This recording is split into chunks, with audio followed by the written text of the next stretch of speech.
So today I'm wondering, to all you parents, do you ever struggle to know where the line is between nagging your student and supporting your student? I know that this is a common issue.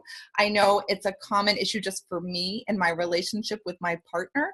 And so it makes sense that all of us, when we care deeply and have intimate relationships with people in our family, that we would struggle with where this line is.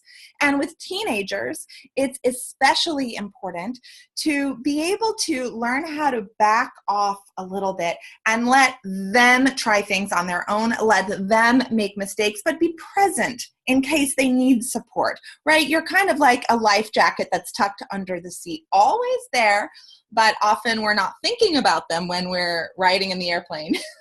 So recently, just this morning, actually, I got an email from a parent, and we had a little bit of an exchange, and I wanted to share it with you because I just loved that she reached out to me and said, "Oh, Gretchen, I loved the notes that you wrote after your session with my daughter yesterday, and especially I thought it was great that you worked with her on how to handle her negative thinking when she doesn't want to study, and now I'm wanting to know, what do I do when I see her spiraling in one of those negative thoughts?" And so I suggested the following.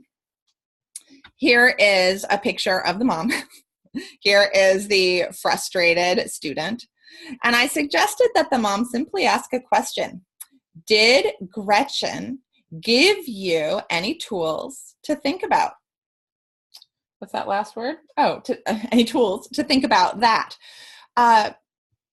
You know, the mom could say, I read in Gretchen's notes that she recommended that you try this little exercise, but that would do nothing but turn the student off. Instead, to just ask a question, hey, did Gretchen give you a way to handle that? Is perfect. That way, if the student wants to remember and it'll like alert them to dive in and perhaps try the thing we did during our session.